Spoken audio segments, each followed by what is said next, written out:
Muy bien, pues continúo. Estoy encantado. Ok, gracias. Muchas gracias.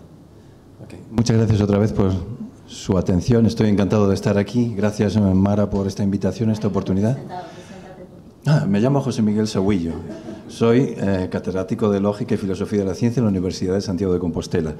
Y como indicaba antes mi colega Ángel Nepomuceno, también he tenido la suerte de tener una vida interactiva con mis colegas que están aquí presentes. Nos hemos retroalimentado, hemos discutido, hemos tenido avances y a veces bloqueos en nuestras investigaciones, pero es de agradecer la estructura de este máster que nos permite hacer cosas que eran impensables hace unos años, y menos en este contexto nuestro, de este país nuestro, tan complicado, tan complejo, que es tener un máster donde mantenemos unas relaciones de conocimiento entre distintas universidades y podemos tener alumnos girando, conociéndonos a todos y compitiendo. En este momento tenemos egresados que están compitiendo en otros sitios no solo de España, sino del mundo y de Europa, de Estados Unidos, y esto es un gran mérito.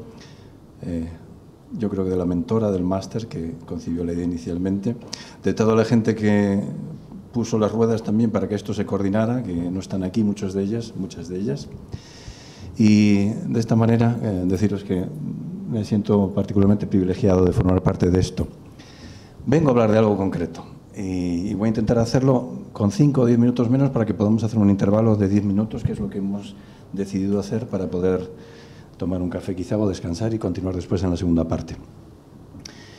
La presentación de Ángel ha sido magnífica para enmarcar el tipo de asunto que quería presentar hoy, que es un concepto dinámico y relativo de paradoja. Las paradojas son asuntos típicos no solo de la lógica, sino que tenemos paradojas en casi todos los ámbitos de la vida. Y conviene a la hora de decir esto empezar diciendo que la palabra paradoja es ambigua, en el sentido que tiene distintos significados correctos en contextos distintos. Es lo que diríamos típicamente polisémica. Entonces conviene pensar que voy a hablar de un concepto de paradoja, una idea expresada por la palabra paradoja, de muchas otras que podríamos estar mentando. Entonces, para que no haya confusión de entrada, os recuerdo básicamente que hay gente que usa la palabra paradoja en el sentido de puzzle o en el sentido de enigma. Hay gente que usa la paradoja en el sentido latino de... Los ingleses la usan, la palabreja. En el diccionario nuestro no la tenemos todavía. Conundrum. Como cuando alguien dice, por ejemplo, que hay personas que tienen 16 años pero solo pasaron 4 cumpleaños. Eso, en cuanto le damos 2 vueltas, salimos de esa paradoja inmediatamente y solventamos la situación. Ya no estoy bajo shock, no sé qué está pasando. La idea de paradoja que voy a introducir aquí es dinámica y es relativa a sujetos. Y entiendo además, conectando directamente con este aspecto dinámico de los estudios lógicos, mi enfoque es de intersección en la línea de trabajo de lógica informal que indicaba ayer, desde la centralidad de la lógica hacia la argumentación. Entonces, la idea de argumentación paradójica que voy a definir, es decir, paradoja se dice en esta conversación no de enunciados solos. No voy a decir que un enunciado solo como el de los años es paradójico. No voy a decir de un argumento que es paradójico, sino que voy a decir que paradójico se dice de argumentaciones. Y os voy a explicar muy brevemente qué entiendo por una argumentación. Entonces, una argumentación es un sistema de 3 partes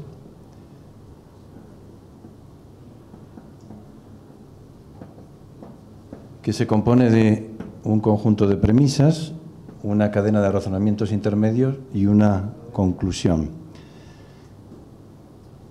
Típicamente, premisa y conclusión son expresiones rol, como delantero o defensor en un equipo de fútbol.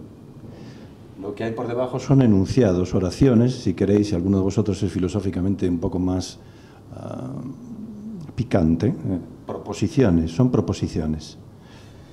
Algunas tienen el rol de premisas, son nuestros datos iniciales, algunas tienen el rol de conclusión, nuestro dato final, y el razonamiento es algo que particularmente requiere de gente con la capacidad de pensar o de razonar. No estoy en un escenario donde aquí estoy pensando en que el razonamiento tenga que venir dado por un conjunto de reglas de inferencia como las que se estudian en un curso de lógica. Estoy pensando en una cosa bastante folk. ¿Qué demonios pasa por nuestra mente cuando somos capaces de sacar conclusiones? Cuando pensamos sobre algún asunto y, voy a hacer esto porque creo que es lo que debo hacer. Ese tipo de proceso de información que lleva de premisas a conclusión es lo que he puesto aquí como R, como esta cadena de razonamientos intermedio. El ABC de la lógica, uno de los elementos del ABC de la lógica, conviene recordarlo aquí, de la lógica deductiva, es que ninguna proposición o ningún enunciado verdadero tiene entre sus consecuencias lógicas uno falso. ¿Qué tal eso? ¿Estamos juntos aquí? Recordar, conviene observar aquí que aquí hay muchos misterios. Hay proposiciones falsas que entre sus consecuencias tienen enunciados verdaderos. ¿Todo el mundo ve esto? Conviene hacerse con estas ideas. Hay proposiciones falsas que tienen entre sus consecuencias proposiciones falsas también. Lo que nunca vais a tener es, si tenéis una proposición verdadera, es que tenga entre sus consecuencias una falsa. Si tenéis una proposición verdadera, principio de verdad y consecuencia, todas sus consecuencias lógicas son verdaderas. ¿Está esto? Esto es importante porque es una clave. Vamos a dar por sentado que en esta comunidad que estamos aquí, todos sabemos que de proposiciones verdaderas no se sigue ninguna falsa. ¿Ok? ¿Estamos juntos en esto? No voy a pararme en ello ya. No hay consecuencias falsas de premisas verdaderas. Asumiendo esto, imaginaos que la idea de argumentación presupone razonamiento, entonces aquí hay gente. Esta idea de argumentación lo subrayo también por ambigüedad. No es lo que en el ámbito lógico se llama argumento. Ojo, porque aquí hay muchísima polémica. Si vais al ámbito de la teoría de la argumentación, nadie comparte conmigo lo que yo entiendo aquí por argumento, que entiendo que es el concepto generalizado en lógica. ¿Okay? Esto es típico. La interdisciplinaridad es muy interesante, pero genera dificultades comunicativas muy a menudo. Y hay que estar atentos al auditorio que tiene uno para saber cómo uso yo las palabras en mi ámbito de conocimiento y cómo se están usando en este otro ámbito de conocimiento. Si no, se generan pérdida de información, nunca mejor dicho. Un argumento es un sistema de dos partes, compuesto de premisas y conclusión. Aquí no hay razonamiento. Esta noción no presupone agentes, sujetos que piensan. Esta idea es, si queréis hablar filosóficamente, diríamos que es óntica. ¿Qué tal eso? Esto es un constructo compuesto de proposiciones.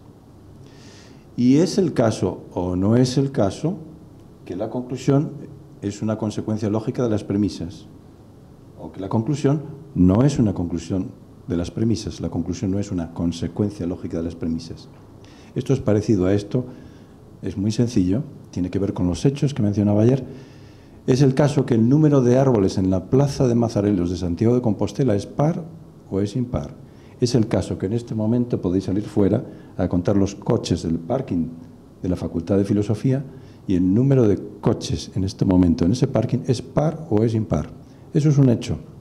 Análogamente, esta proposición es una consecuencia lógica de esta o no lo es. Otra cosa es que hagamos algo nosotros para llegar a saber cuál es el caso, si efectivamente esto es consecuencia o no. Si sospechamos que esto es consecuencia lógica de esto, pero no lo sabemos, lo que típicamente intentamos hacer las personas es una argumentación.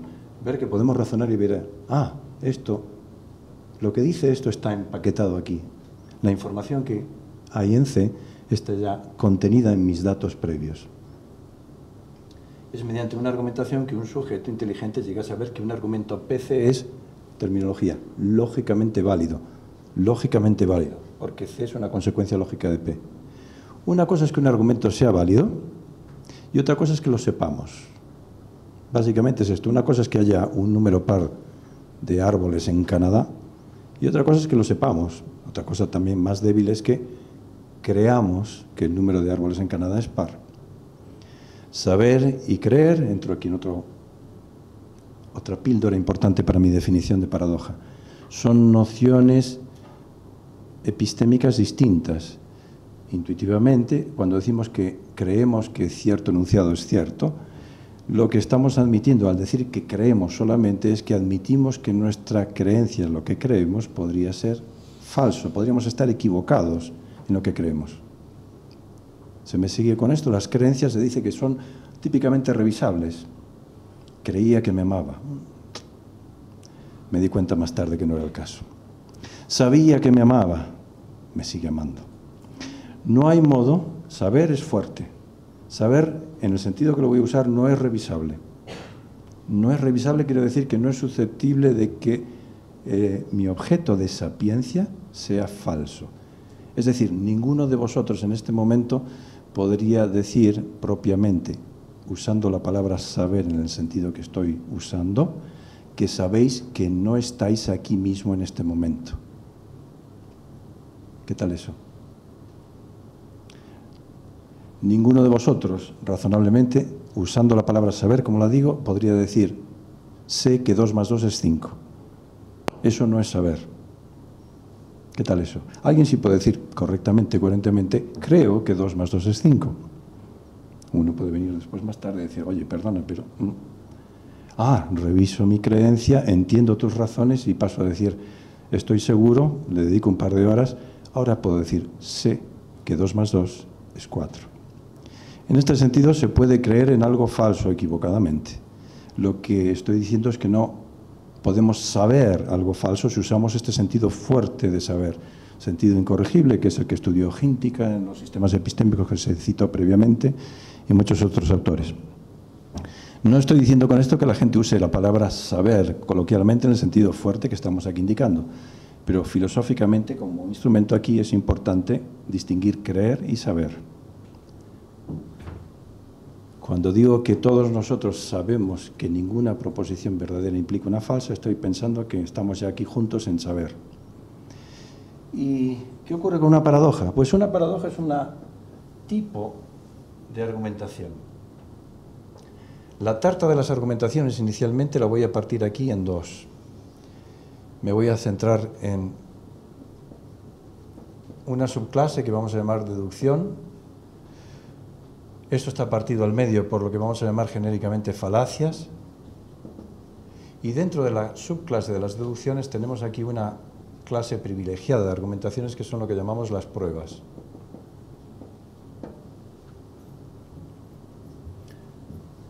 Esta R,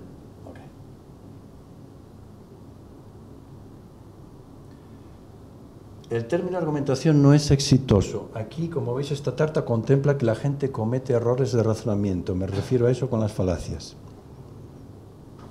Esto nos ocurre muy a menudo. Tendemos a hacer las cosas bien, pero cometemos errores. Un error de razonamiento es lo que aquí típicamente estoy llamando un error, una falacia de razonamiento, una falacia argumentativa. Tengo ahí media tarta porque cometemos muchos errores. En la parte exitosa uso la palabra deducción.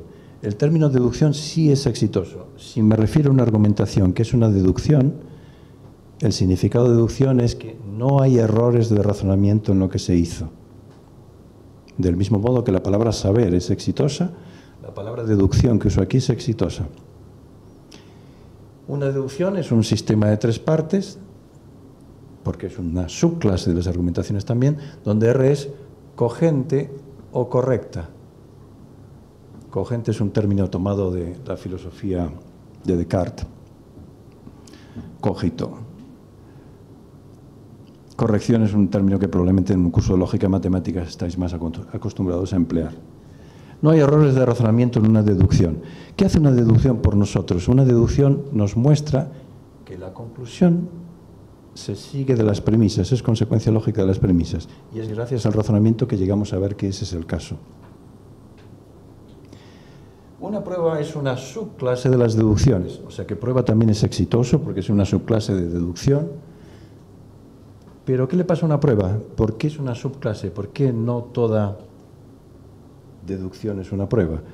Una prueba, en el sentido presente, es un sistema de 3 partes donde, además de tener una cadena de razonamientos correcta que lleva a la conclusión, las premisas se saben verdaderas para el sujeto relevante. Esto es importantísimo. Esto os muestra que una prueba hace más que una deducción para los sujetos relativos a los que nos estamos refiriendo. Una prueba no solo muestra que la conclusión se sigue de las premisas, sino que como se sigue de premisas todas sabidas verdaderas, sabemos entonces, cuando tenemos una prueba, que la conclusión también es verdadera. Una prueba hace dos cosas por nosotros desde el punto de vista epistémico.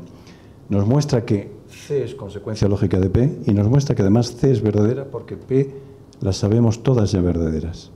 Ningún conjunto de proposiciones verdaderas tiene entre ellas una consecuencia falsa. Si sé que todas mis premisas son verdaderas y sé que mi razonamiento está bien hecho, sé que mi conclusión es verdadera. Una deducción no tiene tantas condiciones. Una deducción meramente muestra para el sujeto relevante que C es consecuencia lógica de P, dejando sin discernir, sin determinar si C es verdadera o no es verdadera. Dependerá de qué datos tenga en P. Pudiera tener datos en P que no son todos verdaderos. ¿Ok?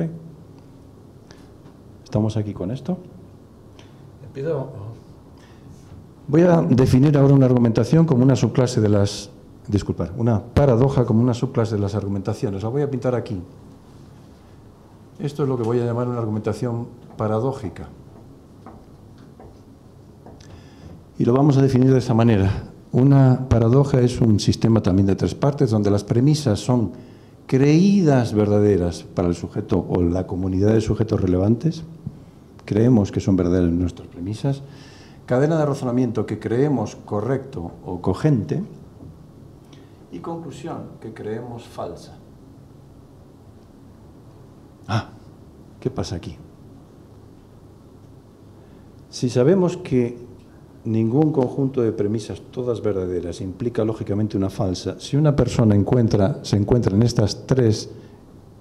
con estos tres estados de creencias con respecto a una argumentación, es evidente que esta persona tendrá que suspender sus creencias, suspender al menos alguna de sus creencias. No puedo creer esto al mismo tiempo. En cuanto me percato de que tengo creencias contradictorias, no me percataba. A veces esto ocurre muy a menudo. Creemos en proposiciones que son incompatibles. ¿Por qué? Porque no sabemos que son incompatibles. Esto nos pasa muy a menudo, muy a menudo. Esto ocurre muy a menudo en el ámbito de la matemática, en el ámbito de la física. Hay paradojas en este sentido general en todos los ámbitos del conocimiento. Si este sujeto tiene estos tres estados de creencia, tiene que suspender alguna de sus creencias y ponerse a revisar. Empieza a dormir mal, la comunidad científica empieza a intercambiar mails a cualquier hora de la noche.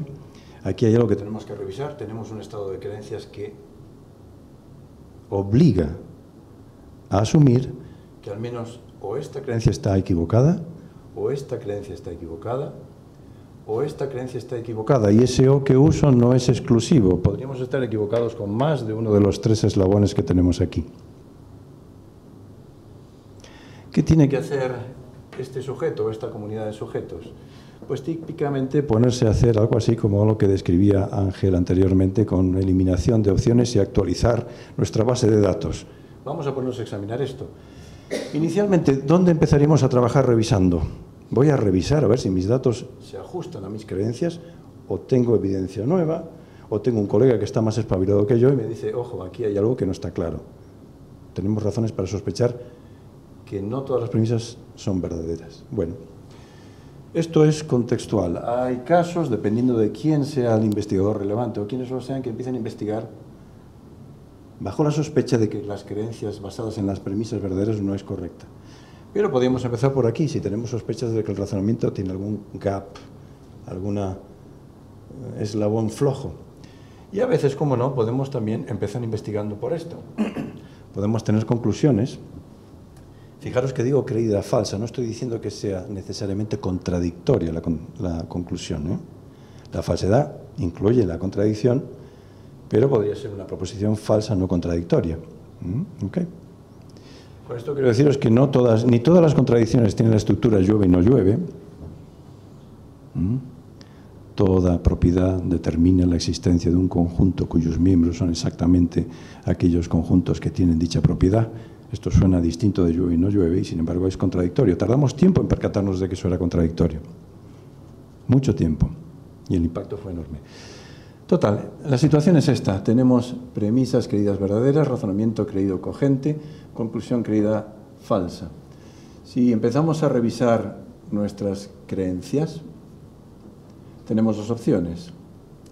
No me ratifico en seguir creyendo que son todas verdaderas, tengo evidencia nueva, alguien me levanta la liebre por algún sitio, ipso facto cambio mi creencia.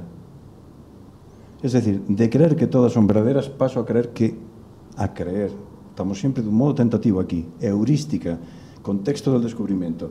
Creo que hay al menos una falsa.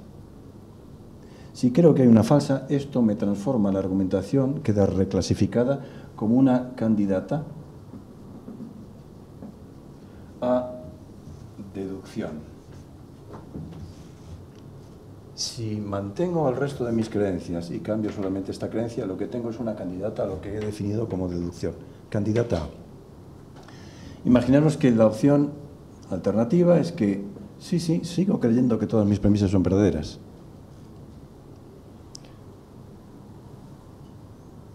La idea pronta es decir, bueno, pues pasemos a examinar el siguiente eslabón de la argumentación, a ver si encontramos aquí la parte floja, la parte débil. Pasamos a esto y tenemos otra vez las dos opciones.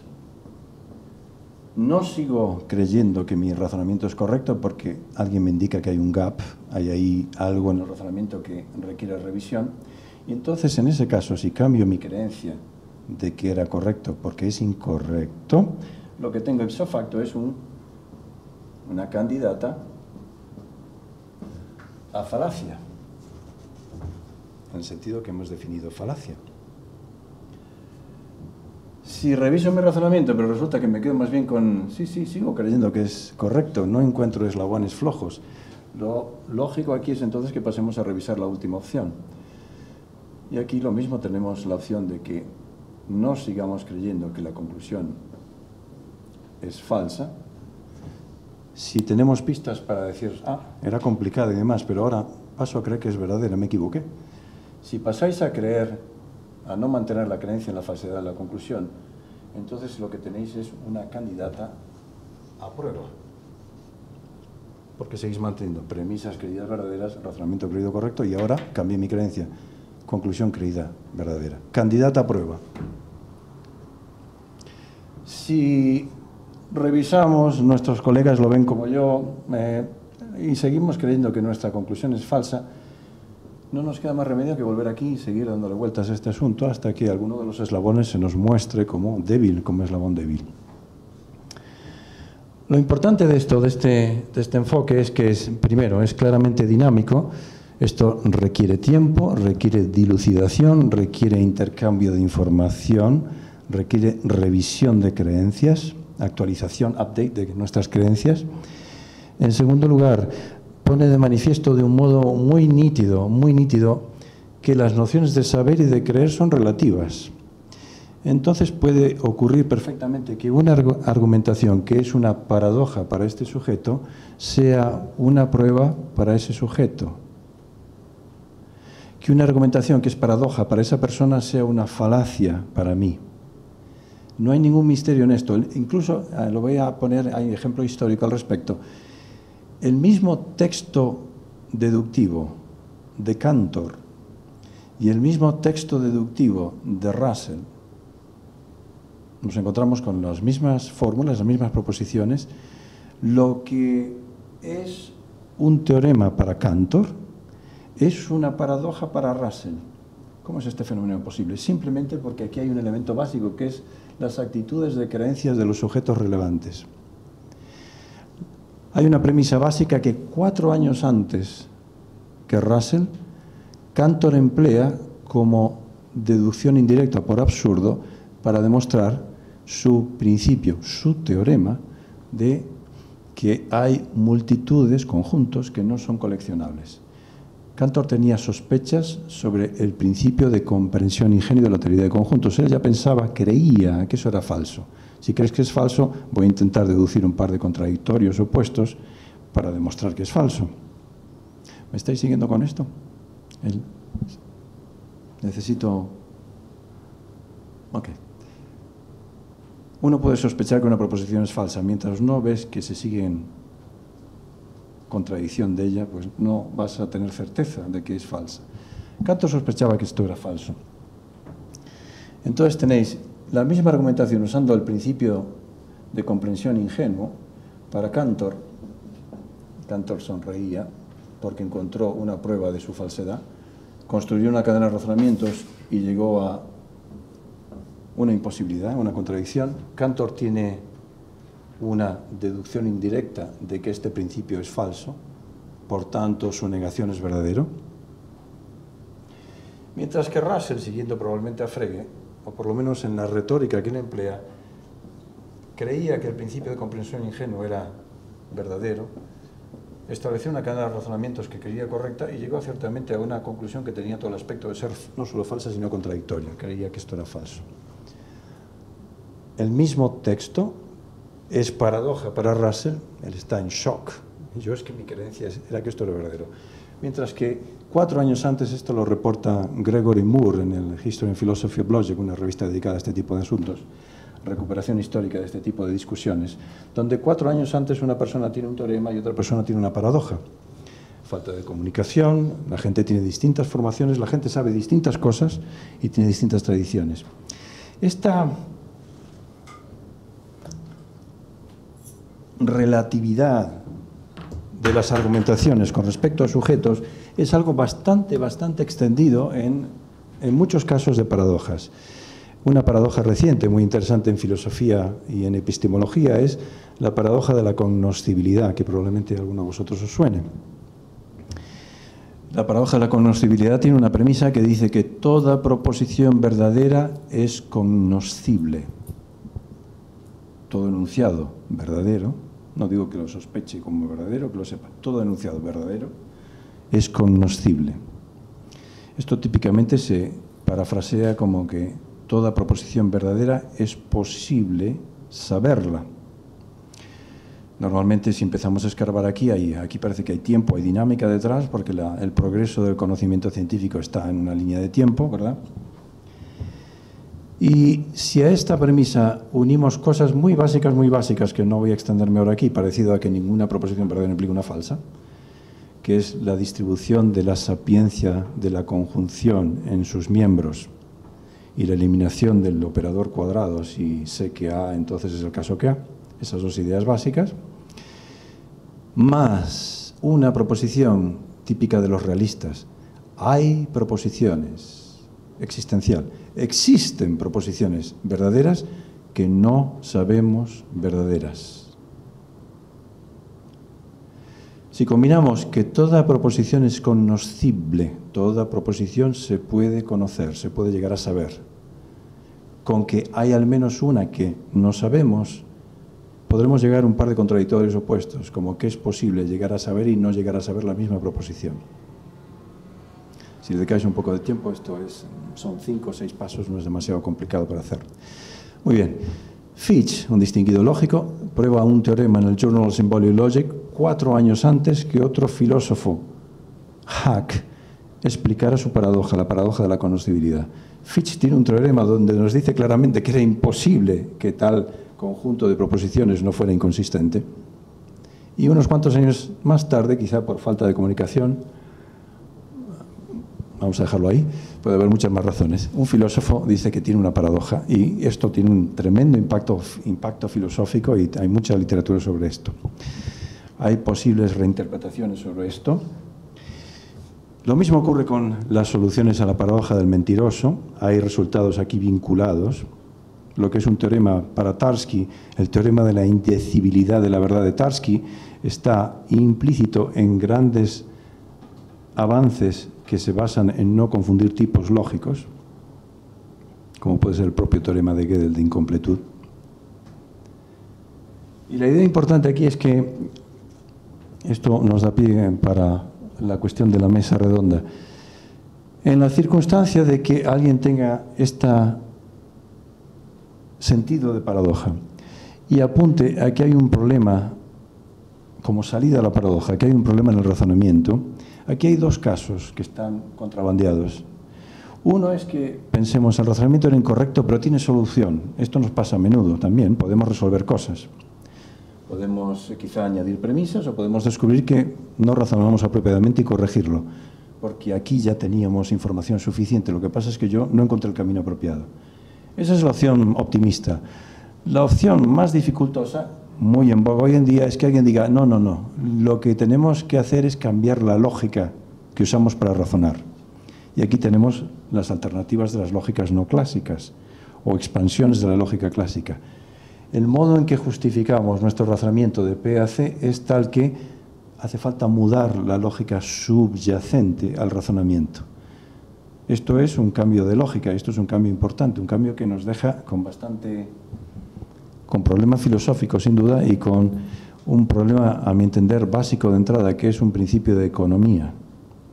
Podemos tener una magnífica solución ad hoc cambiando la lógica para resolver una paradoja, pero nos puede costar el precio de que involucrar este ámbito de conocimiento con esa nueva lógica en una red de creencias más amplia como la que discute Quine sea virtualmente inconsistente.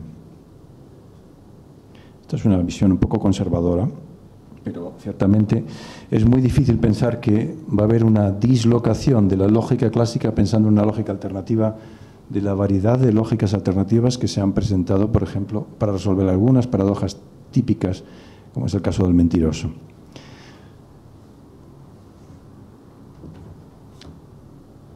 Creo que lo voy a dejar aquí. Si seguimos investigando, acabo con esto porque enlaza perfectamente con el tipo de dinámica que ilustraba Ángel Nepomuceno hace un momento. Imaginaros que ponemos a revisar esto y intercambiamos datos y pasamos a saber que mis premisas son todas verdaderas. En lugar de tener una paradoja de 3 incógnitas, paso a tener una paradoja de 2 incógnitas, porque si sé que esto es verdadero, pero sigo creyendo que esto es correcto y que esto es falso, sé que tengo que cambiar una de estas 2 creencias. Una de estas 2 creencias sigue siendo equivocada. Ipso facto, paso a trabajar con paradojas de 2 incógnitas. Esto implica tiempo en el futuro, claro. En el momento en que dilucidamos esto y en lugar de sospechar o seguir dudando, llegamos a saber más cosas. Si ya sabemos que nuestro razonamiento era correcto, si pasamos de creer a saber, ipso facto esto es casi inmediato. Dejamos de tener una paradoja porque es clarísimo que esto entonces era una creencia equivocada. Si tenéis premisas sabidas verdaderas, mis razonamientos sé que está bien hecho, esto no puede ser falso. ¿Okay? Análogamente, si sabéis que esto es verdadero y llegáis a saber que la conclusión es verdadera, ipso facto sabéis que el razonamiento no puede estar bien hecho. Esto es eliminar opciones con tiempo y con dinámica sobre estas cosas. Muy bien, pues yo voy a terminar aquí. Muchas gracias.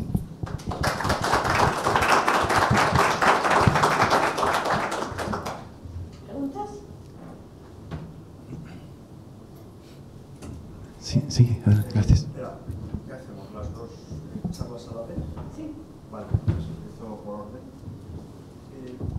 Antes, es una pregunta que igual nos sirve ya para luego la mesa redonda. Antes cuando decías lo de que hay que empezar por la tabla del 1, ¿vale? Tabla del 1. Sí. Sí, está en marcha. Es que ni siquiera con micro se me oye. Bueno. Entonces, eso lo podemos compartir todos, pero probablemente la cuestión está en saber cuál es la tabla del 1. No, lo digo por lo siguiente. Una de las cosas que yo creo que han hecho un poco de mal en la forma en que explicamos la lógica de primer orden es que empezamos primero por explicar el fragmento proposicional. Ya advertimos que esto luego viene, pero esto viene a cuento de que luego vais a ver la lógica de primer orden. Luego introducimos el fragmento monádico y luego lo extendemos a relaciones. La tabla del 1 no es esa. O sea, no es la lógica proposicional y luego el fragmento monádico. La tabla del 1 es la lógica de primer orden al completo tal cual. Porque desde mi punto de vista lo otro es introducir cortes impropios que sí responden a lo que tú dices. El ordo essendi, el ordo cognoscendi, pero mal interpretado. Porque hemos falsado cuál era el principio motor. Es de mi opinión. Se pueden poner falacias o paradojas a ese respecto, porque por ejemplo sería P, letra sentencial P, implica para todo X, Q de X, una fórmula bien formada. Claro, si lo contamos diciendo que empezamos introduciendo las fórmulas bien formadas de la lógica proposicional, eso tendría que ser una fórmula bien formada. Yo nunca entendí por qué no lo era. Bueno, esa es la pregunta. ¿Hago la otra ahora o...? Pues con eso, suelto todo. No, bueno, la mejor respuesta es como yo mismo he operado en la práctica. Hay un curso práctico de lógica que ya que lo tengo, lo cuelgo a disposición de los alumnos, en donde, como siempre ha habido la dificultad, bueno, ¿y cómo introducimos los lenguajes y demás? En ese curso empezaba con el casi español. El casi español es el español, pero que tiene algunas cosillas añadidas, como variables, una manera de hablar de lo que luego vamos a entender como cuantificadores, etcétera. Y ahí efectivamente va todo al tirón. Y no se diferencia, sino que se presenta lógica clásica de predicados de primer orden. Confieso que sin identidad, pero todo en bloque. Lo que sí, yo lo he mantenido, el curso práctico tal cual, hasta que llegó la reforma y se nos quedó el curso básico de lógica. Nosotros tenemos uno nada más, entonces un cuatrimestre. Y ahí ya me he visto un poco obligado a tener que cambiar. Pero cuando teníamos como asignatura anual, yo efectivamente iba a saco, lógica de predicados de primer orden, sin identidad, pero todo. Y además el paso del casi español a un lenguaje formal en sentido estricto era muy simpático, porque ya la gente estaba acostumbrada. Sin que se dieran cuenta, también hablábamos de teoría. Uno de los capítulos era sobre teoría de conjuntos, pero como se expresaban en casi español las cosas, pues parecía que... Pero estaba pensado para un curso de todo el año.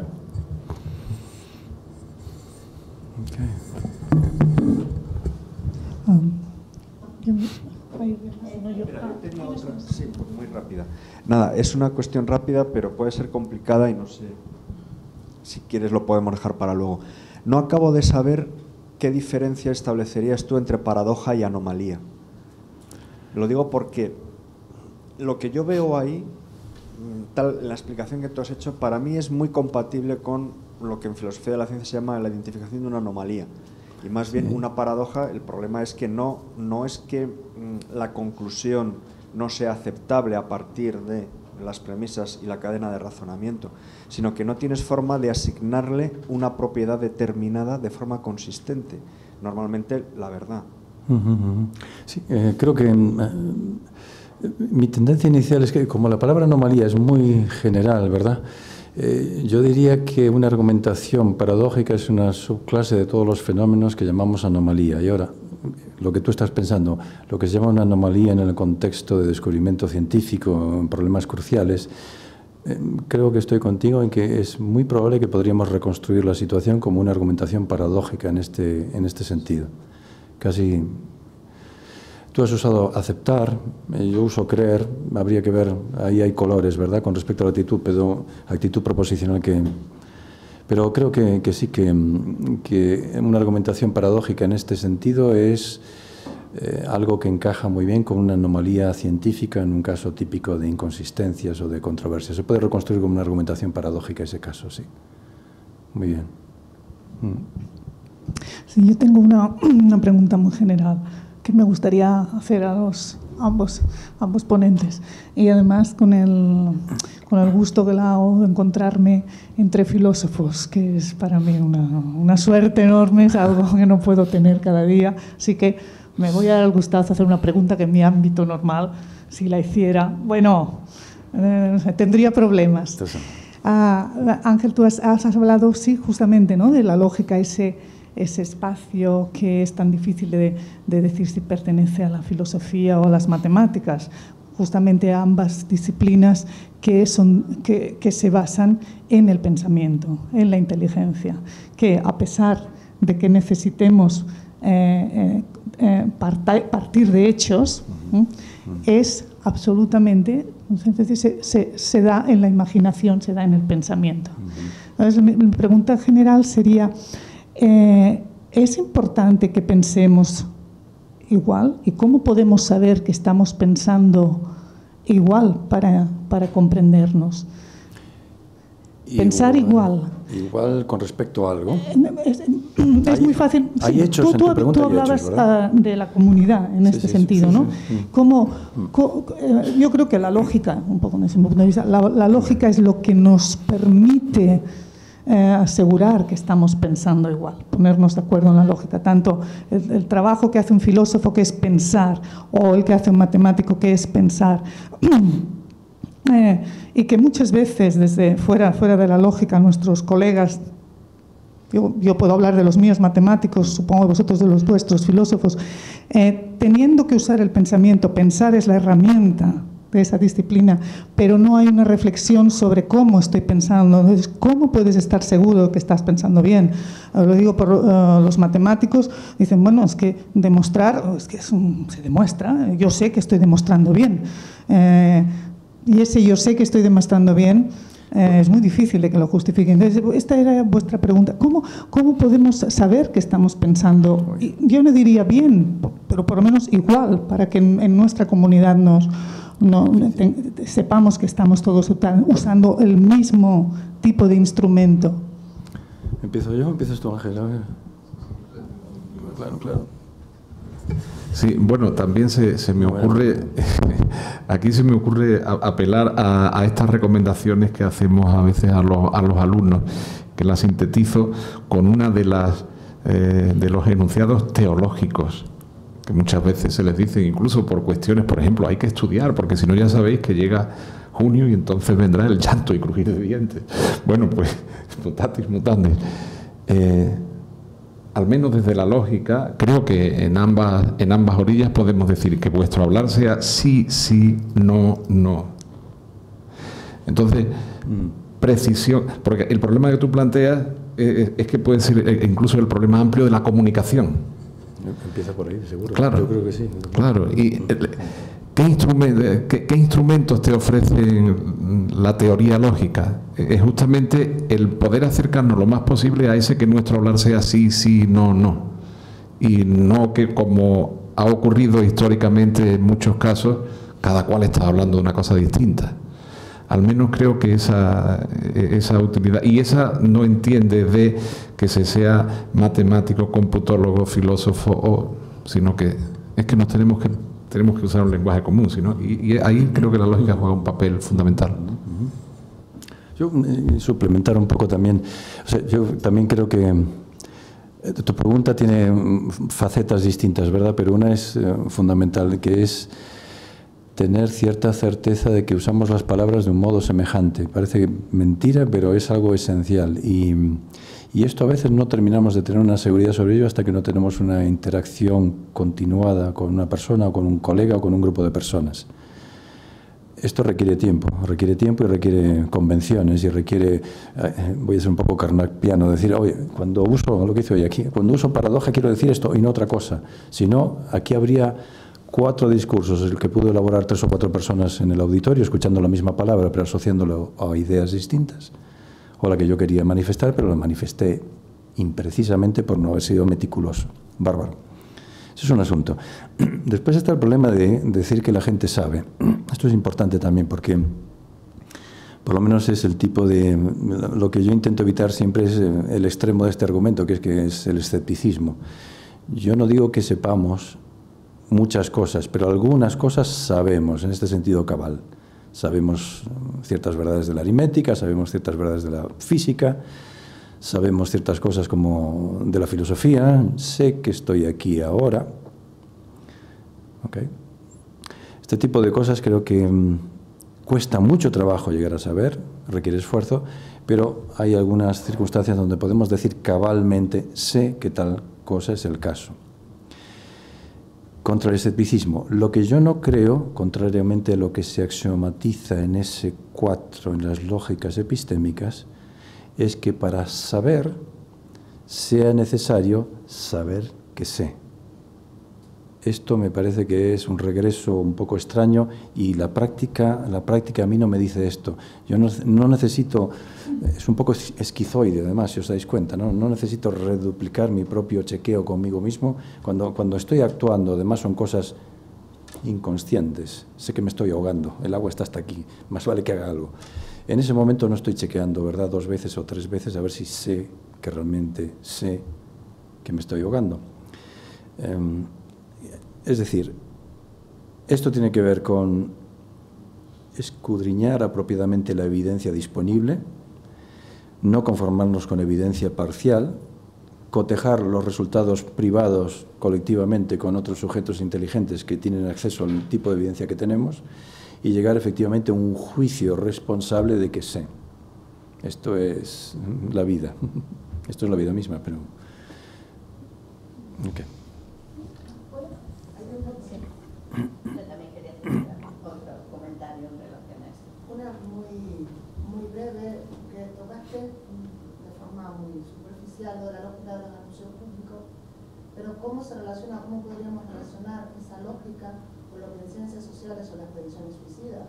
Es decir, predicciones que son ciertas en el momento en el que se emiten, pero el conocimiento por parte del público de esa predicción hace que se torne falsa. Por ejemplo, cuando un anuncio del CIS acerca de la predicción del voto, una predicción que puede ser correcta en el momento en el que la emite, hace que determinada población cambie el voto. Entonces, falsa la predicción, pero una predicción que era verdadera en el momento en el que se emite, lo que se conoce como predicción suicida. Bueno, hay limitaciones, hay ciertas limitaciones en los sistemas. Yo presenté ahí un sistema básico, pero la cuestión está en qué es lo que se quiere decir con esa idea de anuncio público. Por ejemplo, en principio hemos partido siempre de que se anuncia lo verdadero y solo lo verdadero. Otra cosa es que el anuncio, ahí se pretende actuar dinámicamente, pero puede que no acertemos en ese aspecto dinámico, porque cuando hablamos de lógica epistémica dinámica, no estamos hablando de lógica temporal, pero sí estamos teniendo en cuenta la secuencialidad. Puede que no acertemos en formalizar bien un proceso, eso puede ocurrir. Y en cualquier caso, cabe hacer un sistema que sea distinto, que podríamos llamar lógica de la mentira, pero eso es otra cosa. Entonces tendríamos que cambiar nuestra axiomática. Bueno, es un reto que apliquemos directamente sistemas lógicos a estudios de ciencias sociales en particular, ese es un reto. Y creo que una combinación con la teoría de juegos, de hecho, la teoría de juegos, la general, la teoría matemática de juegos, sabéis que se emplea mucho en escuelas de económicas, ¿no? Ayer veníamos en el tren, Alfredo y yo, hablando de algunas de estas cosas, ¿no? Y nos habíamos puesto la palabra ciencias sociales por ahí como un reto, pero realmente no hay formalizaciones que vayan tratando de resolver ese tipo de problemas, al menos que yo conozca, ¿no? No, con respecto a tu pregunta, Antonia, yo creo que justamente en la fase del origen de la lógica de finales del 19 y principio del 20, la idea era la fundamentación de la matemática y el no tener que demostrar que tu prueba era una prueba. Entonces, la cuestión era cuando la prueba se realiza en un cálculo formal, es decir, donde no solamente tienes los axiomas ya creados en ese lenguaje artificial, supuestamente exento de ambigüedades y demás, sino que además el propio proceso de extraer conclusiones ha sido formalizado. Entonces yo creo que esa era la idea original, de no tener que demostrar que la prueba era una prueba. ¿Alguna pregunta? ¿No? Pues vámonos, un descanso. Gracias. 10 minutos. 10 minutos.